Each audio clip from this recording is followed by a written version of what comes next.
Oui? Parfait.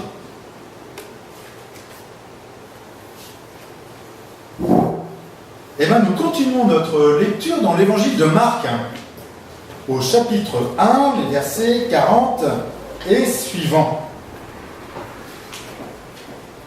Nous nous rappelons à quel point, dans Marc, la première journée de Jésus-Christ était capitale. Une première journée dans laquelle il y eut un soir, il y eut un matin, journée de création, dans laquelle nous avons vu, pour Marc, donc pour Pierre, à quel point Jésus-Christ venait nous apporter la délivrance de tout ce qui peut nous posséder, et venait aussi avoir l'autorité et la victoire sur la mort, sur nos vies. Annonce extraordinaire, non seulement de l'œuvre de Jésus-Christ sur la croix, mais pour chacun d'entre nous. Alors, ensuite, à la fin de cela, Jésus-Christ qui est part pour l'annoncer à tous. Et voici directement l'histoire qui suit. Et sans plus attendre, nous lisons dans Marc 1 à partir du verset 40.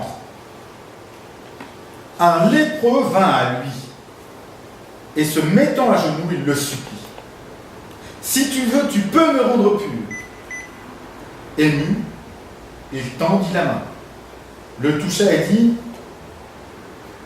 je le veux, sois pur. Aussitôt la lèpre le quitta. Il était pur. Jésus s'emporta contre lui, le chassa aussitôt en disant, garde-toi de ne rien dire à personne, mais va te montrer au prêtre et présente pour ta purification ce que Moïse a prescrit. Ce sera pour eux un témoignage. Mais lui, une fois parti, se mit à proclamer la chose haut et fort, et à la répandre partout, de sorte que Jésus ne pouvait plus entrer ouvertement dans une ville. Il se tenait dehors, dans des lieux déserts, et on venait à lui de toutes parts. Ici s'arrête la lecture de l'Écriture. Voilà une histoire extraordinaire. Et je me rappelle déjà vous avoir prêché dessus, mais sur le fait que Jésus était pris aux entrailles pour cet homme. Alors ça, je le mets de côté. Vous pouvez retrouver cette prédication il y a longtemps sur le site de l'Église. Mais je voulais d'abord m'arrêter sur ce qu'il y a de surprenant. La première chose qui est surprenante, c'est que tout à coup, on a une personne qui vient jusqu'à Jésus. Jusque-là, c'est Jésus qui a été voir les gens. Ou bien on a apporté des gens à Jésus. Vous vous rappelez, c'est Jésus qui tout à coup va dans le désert, ou bien Jésus qui vient et qui appelle Pierre, André, Simon, Jacques, ou bien tout simplement ces hommes qui ont apporté quelqu'un qui n'avait rien demandé à Jésus. Et tout à coup, on a une personne qui volontairement vient jusqu'à Jésus. Une première action. C'est donc la première personne qui, de sa propre volonté, de sa propre démarche, sans qu'on sache ni pourquoi, ni comment. Est-ce qu'il a entendu parler de Jésus? Est-ce qu'il a vu Jésus? Est-ce que quelqu'un de sa famille a déjà été guéri? Est-ce qu'on a déjà vu un lépreux être guéri ou pas? Qu'importe, l'histoire ne nous le dit pas. L'histoire nous dit simplement que la première personne qui vient voir Jésus de son propre chef, c'est un lépreux. Et j'espère que vous vous rappelez ce que c'est qu'un lépreux au chant de Jésus. C'est pas anodin un lépreux. C'est pas juste quelqu'un qui est malade. Un lépreux, c'est avant tout quelqu'un qui est impur. Impur pour deux raisons. La première, parce que son corps est malade. Et que parce que son corps est malade, eh ben on le met à l'écart de peur qu'il rende impur quelqu'un d'autre. Mais aussi impur parce qu'il n'est pas en mesure d'obéir à la loi, ni même de faire des sacrifices. Or, dans l'Ancien Testament, Dieu donne deux choses à son peuple pour être en relation avec lui. Pour vivre sa relation aux autres et à lui. Il lui donne, pour être dans la relation aux autres, la loi, et il lui donne les lois sacrificielles, les sacrifices, pour être en relation avec lui. Ce sont les deux axes qui sont mis en avant dans la relation avec Dieu dans l'Ancien Testament. La loi pour être en relation avec les autres, et la loi sacrificielle, ou les sacrifices pour être en relation avec Dieu. Or, s'il y a bien une personne qui ne peut vivre ni l'une ni l'autre, c'est le lépreux. Il en va de soi, le lépreux, il est contagieux. En tout cas, on considère que son impureté est contagieuse. Vous vous rappelez tous des images que l'on a des péplums, et peut-être même de celles de Bénur. Je ne parle pas du nouveau film qui ne vaut pas grand-chose, je parle de l'ancien, où on voit la sœur et la mère de Bénur qui ont la lèpre, et donc qui sont mis à l'écart. On voit aussi, on se rappelle de ces images dans le Moyen-Âge, où les lépreux portaient un gris-gris ou une cloche ou quelque chose simplement pour se signaler. On peut nous peut-être plus le comparer à ce qu'a été la peste entre les deux guerres, où quelqu'un qui était touché par la peste, on ne l'approchait pas, on le cloisonnait. Regardez tout simplement ce que Camus dit de cela, et le rapport que les hommes ont simplement avec quelqu'un qui a une impureté qui peut me toucher, qui peut m'amener à la mort.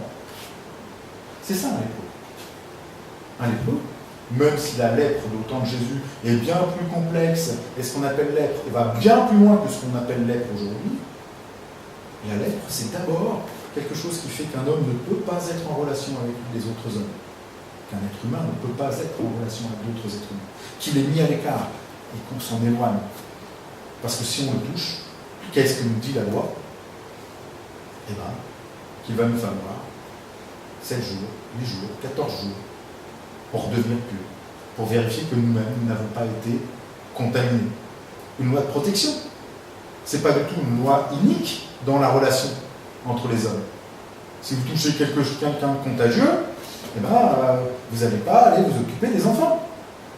Si tu chopes un virus contagieux, d'abord tu le soignes. Et si jamais tu es en contact avec quelqu'un de contagieux, eh ben, il va d'abord falloir vérifier que toi tu ne l'es pas. Tu ne l'as pas chopé. C'est une loi de protection sociale. Le problème, c'est que cette loi elle écarte le lépreux de toute relation avec qui que ce soit. Le deuxième axe, c'est que, à cause de cette impureté, eh ben, ce lépreux ne peut même pas rentrer dans une relation avec Dieu. Puisque la relation avec Dieu, se dire avec Dieu, passe par les sacrifices. Les sacrifices ont été donnés pour cela. Vous vous rappelez que les sacrifices, je vous l'ai déjà dit, mais je vous le répète juste rapidement, les sacrifices sont donnés pour tous les événements de notre vie. Il y a une naissance, il y a un décès, il y a la pluie qui vient, on l'attend avec impatience, il y a la moisson, il y a un moment où on a un moment dans notre vie, quel qu'il soit, on fait un sacrifice. On ne fait pas des sacrifices simplement à cause du péché. C'est une minorité des sacrifices, les sacrifices pour le péché. C'est vraiment une minorité. C'est même pas 1 ou 2% des sacrifices. La quasi-totalité des sacrifices qui sont faits par le peuple, c'est se dire à Dieu. On se marie, on fait un sacrifice, on change de maison, on fait un sacrifice pour toute chose. Or, le lépreux ne peut pas le faire. Il ne peut pas être en relation avec les autres, mais il ne peut pas non plus venir au temple. Il faut d'abord qu'il soit purifié, il faut d'abord qu'il soit reconnu pur pour recommencer une relation avec Dieu. Donc voilà ce qui peut être considéré comme un être humain le plus exclu de tous les exclus. Plus qu'un étranger. Il y a des croyants en Dieu au temps de Jésus. Ils ne sont pas juifs, ils sont sympathisants. Ils ont quand même une place dans l'esplanade du temple. Pas les lépreux. Eux ne peuvent pas monter. Même celui qui n'est pas juif, qui croit en Dieu, qui est croyant en Dieu, peut quand même aller demander de faire un sacrifice, peut quand même prier, peut quand même venir dans la synagogue lire. Pas le lépreux. La première personne qui vient à la rencontre de Jésus, c'est ni quelqu'un qui a appris depuis sa tendre enfance qui est Dieu, c'est ni quelqu'un qui aime Dieu, c'est pas quelqu'un qui le recherche, c'est avant tout ce qu'il y a de plus exclu chez les hommes. Un lépreux. Et voilà que ce lépreux vient et rencontre Jésus. Et là, j'aimerais que vous vous rendiez compte de quelque chose de choquant aussi. Un lépreux qui vient à la rencontre de quelqu'un. Mais il n'y a rien de pire. Si le lépreux il est un peu conscient, s'il a un peu conscience des autres, il ne va pas aller à la rencontre de quelqu'un de peur de lui transmettre sa lèpre. Si tu es malade, soigne-toi chez toi. Si tu as la foi, reste chez toi. D'ailleurs, si on peut regarder, dans notre société actuelle, croire en Dieu, c'est un peu être un lépreux. Tu as le droit de croire, mais discrètement, chez toi, à l'écart.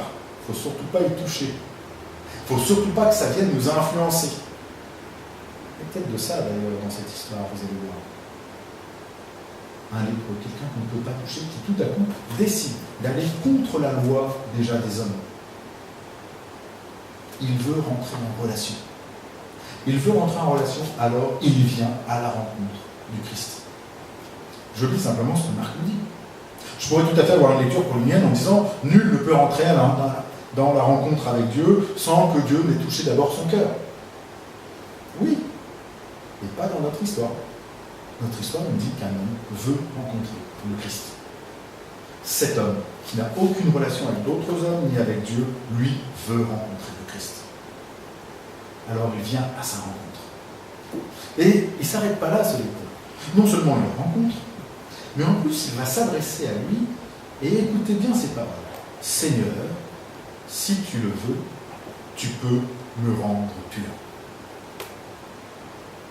Seigneur, si tu le veux, tu peux me rendre pur. Pardon, excusez-moi, Seigneur, c'est moi qui l'ai raté. Si tu le veux, tu peux me rendre pur. Tu peux me rendre pur. Cet homme vient et tombe à genoux devant Jésus. Tout de suite, j'enlève de votre pensée le fait que tomber à genoux, c'est un acte de prière. Ce n'est pas du tout un acte de prière dans l'Ancien Testament. On a 4 ou 5 personnes seulement qui tombent à genoux dans l'Ancien Testament, dont Salomon. Il ne peut pas dire que les références que Salomon a sont les meilleures. Non, tomber à genoux, c'est plutôt le voir comme le fait que c'est de la même racine que bénir.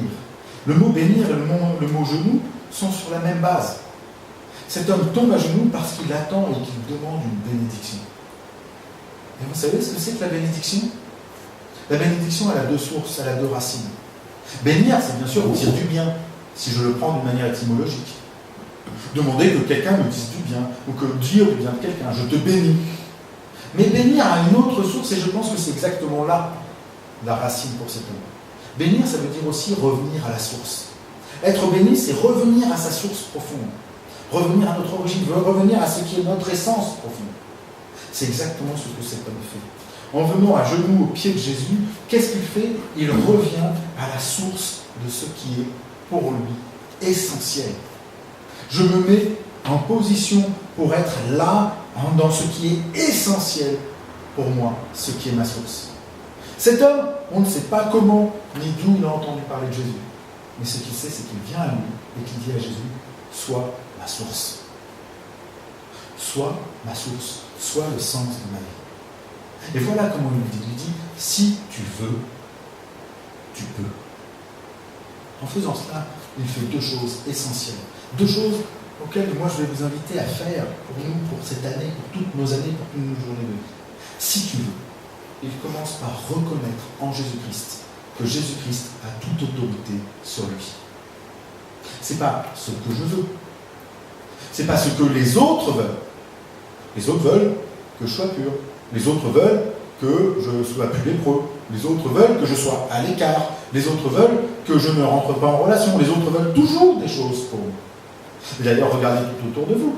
Que ce soit nos conjoints, nos enfants, nos patrons, ou nos employés, ou nos profs, ou qui que ce soit, tout le monde veut quelque chose de nous. Le fait que cet homme s'adresse à Jésus en disant « si tu veux », manifeste que l'autorité qui est maintenant sur sa vie, lui qui veut retrouver sa source, cette autorité, il la reconnaît en Jésus. Je reconnais toute autorité, non pas dans ce que je veux, mais dans ce que tu veux pour moi. C'est un acte de soumission, un acte d'abandon, un acte de lâcher prise extraordinaire. Ce lépreux peut avoir plein de volonté, plein de désirs.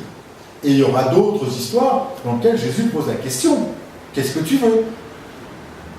Mais ici, cet homme qui n'a aucun moyen d'être en relation ni avec les hommes, ni avec Dieu, commence par reconnaître que toute autorité est en Christ.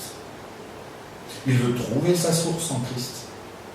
Et pour trouver sa source en Christ, il reconnaît en lui toute autorité. Nous aussi, nous pouvons commencer dans notre quête du Christ ou dans notre suivi du Christ à venir nous mettre à genoux devant lui. Non pas pour le prier, non pas pour l'adorer, mais commencer à dire Seigneur Jésus-Christ, sois ma source. Sois tout pour moi. Et pour cela, d'abord, je reconnais ton autorité sur ma vie. Je reconnais que c'est toi qui peux tout. Même pas qui peut, qui veut pour moi. Et le deuxième point, tu peux me rendre heureux. Tu peux. Après avoir reconnu l'autorité par le tu veux, en disant à Jésus, tu peux, il lui reconnaît tout pouvoir. Parce qu'il y a tout une différence entre l'autorité et le pouvoir. On peut tout à fait reconnaître l'autorité de quelqu'un sans tout à fait se soumettre à son pouvoir. Reconnaître le pouvoir de quelqu'un, c'est reconnaître que ce n'est pas simplement sa volonté qui dicte qui je suis, mais c'est aussi son action dans ma vie qui me définit et qui fait ce que je suis. Tu as toute autorité sur ma vie. Le Christ a toute autorité sur notre vie. Qu'est-ce que le Christ veut de notre vie? Je ne peux pas répondre pour vous, parce que je crois que c'est à chacun d'entre nous de poser cette question au Christ. Qu'est-ce que tu veux, Seigneur, ce que toi tu veux pour moi? Vous vous rappelez de Jésus-Christ, lorsqu'il était à Golgotha, non pas ma volonté, mais la tienne. Dans son rapport au Père, à cette même attitude. Il a ces deux axes de reconnaissance, d'autorité et de pouvoir. Non pas ce que je veux, mais ce que tu veux. Est-ce que tu as le pouvoir de m'ôter cette coupe? Cette double reconnaissance. Revenir à Jésus-Christ comme notre source, c'est reconnaître en lui l'autorité et le pouvoir d'agir dans nos vies. Sans faire de coaching avec vous, mais vous voyez toutes les relations, tout ce qui peut exister sur les sites, ou même les petits pseudo-coaching, tout ce que vous voulez. On vous parle toujours de ce pouvoir que nous avons en nous-mêmes, où il suffit simplement de vouloir pour pouvoir. Sauf que la réalité est bien plus complexe, c'est que la plupart d'entre nous, nous arrivons des fois difficilement à passer le cap de vouloir quelque chose, mais ce n'est pas parce qu'on le veut qu'on le peut. Je peux vouloir maigrir. Merci pour les sourires. Entre vouloir et pouvoir, ce n'est pas la même chose. Je peux maigrir. Est-ce que je le veux? En réalité, il faut que les deux se conjuguent pour que l'action se mette en marche. Il faut vouloir et pouvoir. Ce que le lépreux fait, c'est de reconnaître que tout ça ne lui appartient pas, mais appartient à Christ. Comment je vais vivre ma vie cette année? Comment est-ce que cette année je vais la vivre en retrouvant Christ comme ma source?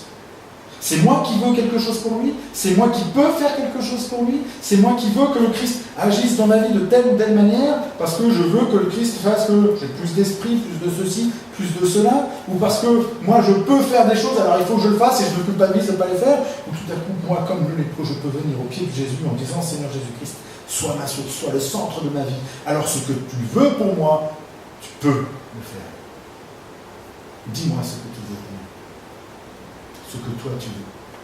Si tu le veux, tu peux. Si tu le veux, tu peux. Commençons notre année comme cela, en nous posant au pied de Jésus, et en lui disant, Seigneur, si tu peux, si tu veux, tu peux, si tu veux, tu peux. C'est toi qui as toute autorité sur moi, c'est toi qui as tout pouvoir sur moi. Je lâche prise. Le sens de ma vie, retrouver le profond sens de ma vie, de pouvoir dire comme Paul, car ce qui est important pour moi, car la vie pour moi, c'est Christ, c'est de reconnaître en Christ toute autorité et tout pouvoir. La suite de ce que dit notre lépreux va être encore plus extraordinaire. Alors il va dire, tu peux me rendre pur. Tout à coup, il va commencer à exister. En disant me, pas me comme la vache, vous avez compris, mais en disant je. Tout à coup, il commence à exister. Je suis quelqu'un. Je suis quelqu'un parce que le Christ a autorité et pouvoir sur ma vie. Je ne suis pas quelqu'un parce que je réussis dans la vie. Je ne suis pas quelqu'un parce que j'élève bien mes enfants.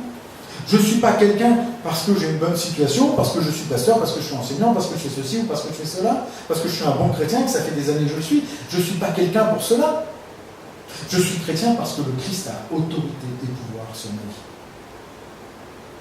Alors je peux dire je. On retrouve ici toute la notion de l'adoption et tout à coup de ce Pierre qui a retrouvé pleinement son identité. Vous vous rappelez d'où vient Pierre? Pierre, c'était quoi? C'était tout simplement un gars qui allait à la pêche. C'était un ouvrier agricole d'aujourd'hui. C'était quelqu'un, non pas qui était propriétaire de vignes, mais qui simplement faisait les vendanges. C'était ça Pierre. Quelqu'un qui ne vivait qu'en faisant les vendanges de temps en temps, même si maintenant on en fait beaucoup moins. C'est les machines qui le font. Mais tout à coup, Pierre est devenu pêcheur d'hommes.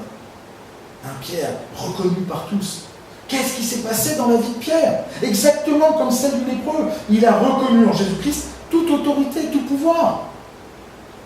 Alors Pierre n'était plus simplement une pierre, mais est devenu une pierre sur laquelle plusieurs ont pu se construire. Ce jeu a pu se construire parce que toute autorité et tout pouvoir était en Christ. Et ce jeu se construit en quoi? Je peux me rendre pur. Vous rappelez tout ce que je vous ai dit sur la lettre au début? Rendre pur. Et tout à coup, rendre pur n'est pas la question ici pour le lépreux nécessairement de ne plus avoir la lèpre, mais de retrouver pleinement sa place parmi les hommes et sa place avec Dieu. Vous vous rappelez quelles étaient les deux conséquences de la lèpre, les deux grandes conséquences dont je vous ai parlé au début de la prédication? La relation aux hommes, la relation à Dieu. Tu peux me rendre pur, c'est que tu peux me redonner une pleine relation aux hommes et une pleine relation avec toi. Retrouver sa place. Tu peux me donner pleinement ma place dans ce monde. Une place qui n'est plus empreinte ni du péché, ni de la loi, ni de l'impureté, ni du fait que je n'ai pas eu de chance parce que je suis né à tel endroit et que je suis né avec ceci ou avec cela, mais où tout à coup toute mon identité dans ma relation aux hommes n'est plus définie de ce que les hommes disent de moi, mais de ce que celui qui a toute autorité et tout pouvoir dit de moi. Seigneur, si tu veux, tu peux me rendre pur. Me rendre pur. À Christ, toute l'autorité, tout le pouvoir, pour me permettre de trouver ma bonne et ma juste place dans ce monde.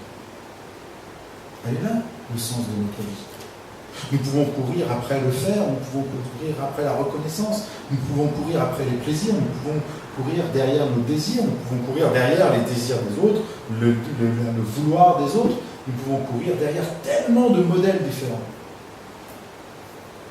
que nous trouverons en réalité pleinement notre place et pleinement qui nous sommes lorsque nous pourrons vraiment nous reconnecter à notre source profonde, à ce Christ, notre force, notre lumière, notre roc, cette pierre sur laquelle nous pouvons construire, trouver pleinement notre place dans notre relation aux autres et dans notre relation à Dieu. C'est ça l'enjeu pour cet homme. Et c'est en ça que nous aussi, nous avons besoin, comme cet homme, de retrouver notre source, de redonner à Christ autorité et pouvoir. Et tout ça, ce n'est pas quelque chose simplement de magique, c'est quelque chose qui se base sur la relation. Et c'est là-dessus que je conclurai. Parce que vous avez vu la suite du passage, elle est compliquée. On voit Jésus qui se met et qui se fâche contre cet homme. Presque. Et qui lui dit, garde-toi de le dire aux gens qui sont autour de toi. Garde-toi d'aller tout de suite en transversal. Mais va voir les prêtres pour qu'eux reconnaissent que tu es devenu pur. Va voir les prêtres, eux qui sont la base pour déterminer que selon la loi, et tu peux re-rentrer en relation avec les hommes, et selon la loi, tu peux re-rentrer en relation avec Dieu selon les sacrifices, va les voir. Mais cet homme ne fait pas ça. Cet homme, il est tellement empris, et ça je peux que comprendre, de cette joie de la rencontre avec le Christ, que qu'est-ce qu'il fait? Il va crier sur tous les toits. Je comprends. Sauf que qu'est-ce qui va se passer? Et c'est la suite de l'histoire qui nous permet de comprendre pourquoi Jésus le met en garde contre ça. C'est que tous les gens qui entendent parler de ça, ils veulent venir voir Jésus. Non pas pour le rencontrer comme le lépreux l'a rencontré, non pas pour rencontrer Jésus en reconnaissant en Jésus celui qui a autorité et pouvoir pour lui permettre de trouver sa place, mais ils veulent voir Jésus parce que c'est celui qui fait des miracles, qui fait des choses extraordinaires. On ne vient pas voir Jésus parce qu'il fait des choses extraordinaires, mais parce qu'il a autorité, parce qu'il a pouvoir de nous donner d'être à notre juste place. Trop souvent aujourd'hui, nous croyons que l'évangélisation, c'est de prôner des miracles. Je ne dis pas que je ne veux pas avoir de miracles, bien au contraire, d'accord? Mais on entend de plus en plus aujourd'hui que c'est par les miracles que Dieu veut convertir. Jésus-Christ ici, avec cet homme, dit non, c'est pas par les miracles que les gens se convertissent.